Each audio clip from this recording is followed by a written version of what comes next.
तो लोगों में भय का माहौल था कि अगर इस तरह के लोग आ जाएँगे तो बिहार को दुर्दशा करेंगे। जंगल राज की डर थी और हमारे पास सुशासन था, हमारे पास एक साफ चेहरा था, माननीय प्रधानमंत्री जी की गारंटी थी। हम 5 नेतृत्व 5 पांडव थे और सभी के नेता ने मिल कर के काम किया। हम बूथ स्तर पर काम किए और हमारी जो योजनाएँ थी, खास करके मुख्यमंत्री महिला रोजगार योजना, 125 यूनिट बिजली फ्री हो।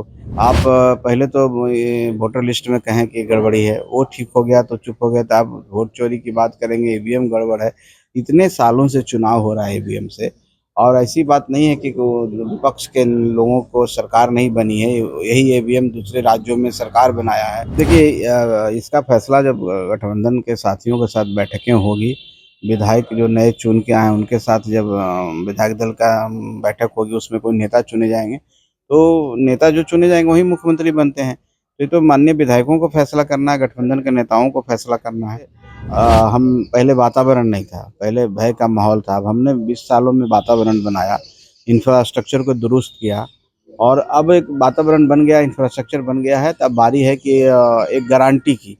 तो गारंटी प्रधानमंत्री जी का है और एनडीए सरकार की है कि हम शांति से सब काम करेंगे, आपको कोई परेशान नहीं करेंगे, तो गारंटी बन चुकी है। ना उचित नहीं है। देखिए कुर्बानी हमने बिहार के विकास के लिए दिया, बिहार के भविष्य के लिए दिया और जिस बिहार की हम कल्पना 30 में कर रहे हैं, उस बिहार के लिए हमने कुर्बानी दी। क्योंकि हम बिहार का अगर विकास नहीं चाहते हैं, अगर हम अलग हो जाते हैं और किसी दूसरे जगह चले जाते हैं, तो निश्चित तौर पर विकास अवरुद्ध होता और सरकार नमस्कार, आप न्यूज 4 नेशन देख रहे हैं। मैं हूं आपके साथ वंदना।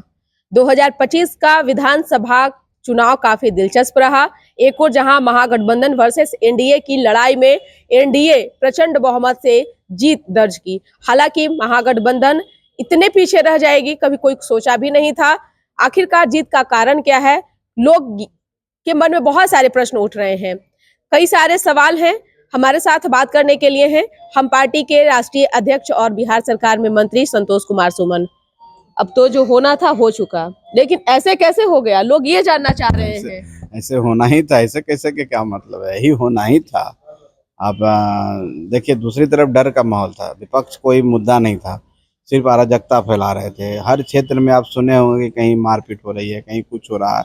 तो लोगों में भय का माहौल था कि अगर इस तरह के लोग आ जाएंगे तो बिहार को दुर्दशा करेंगे। जंगल राज की डर थी और हमारे पास सुशासन था, हमारे पास एक साफ चेहरा था, माननीय प्रधानमंत्री जी की गारंटी थी। हम 5 नेतृत्व 5 पांडव थे और सभी के नेता ने मिल करके काम किया। हम बूथ स्तर पर काम किए और हमारी जो योजनाएँ थी, खास करके मुख्यमंत्री महिला रोजगार योजना, 125 यूनिट बिजली फ्री हो, बिजली की उपलब्धता, ये सब मिल करके एक विश्वास पैदा किया लोगों में और ये विश्वास ये पैदा किया कि यही सरकार रहेगी डबल इंजन की सरकार, तभी जाकर के इन योजनाओं को क्रियान्वयन कराया जाएगा, इसको सतत चालू रखा जाएगा।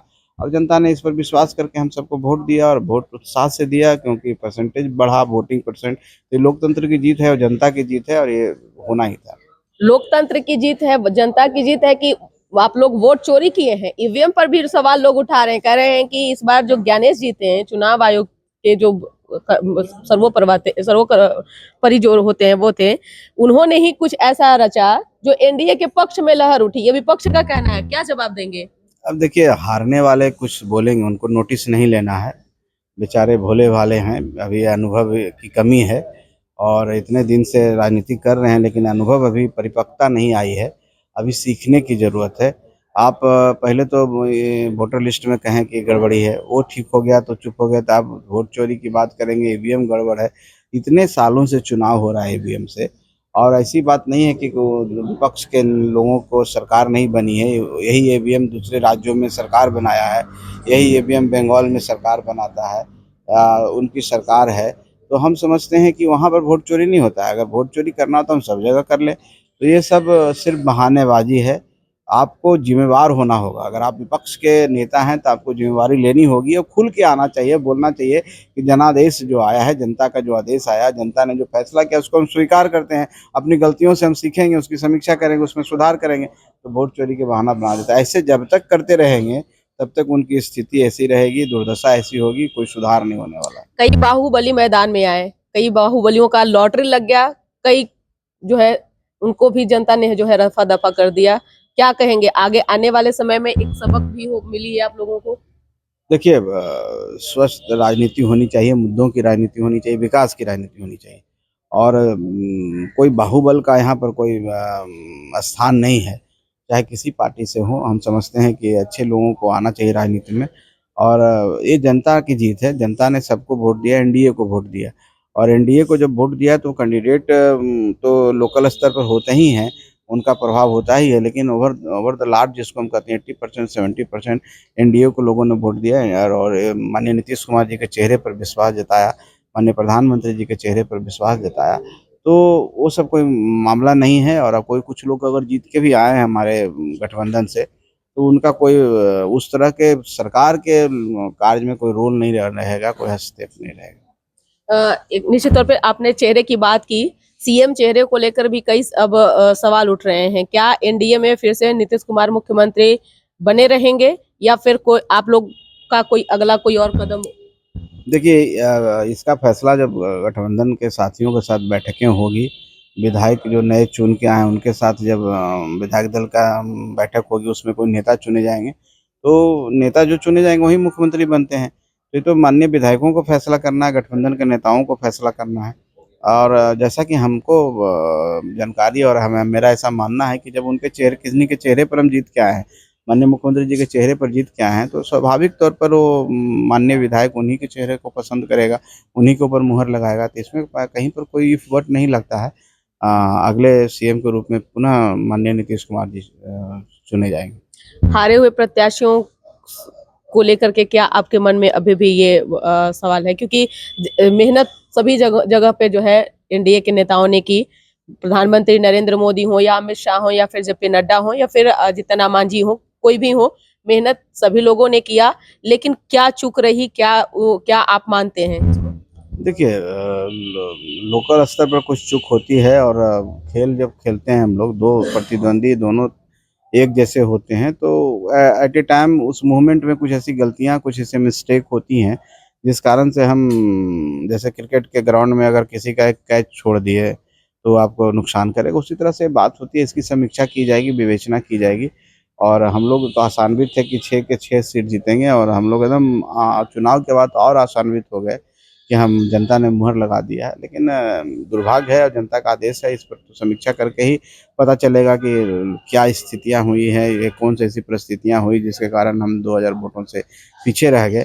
तो ये सब बात का विषय है और इसको हम लोग सुधार करेंगे और इसको हम लोग आगे कैसे और करेक्ट करके जनता का विश्वास जीत सकते हैं, इस पर काम करेंगे।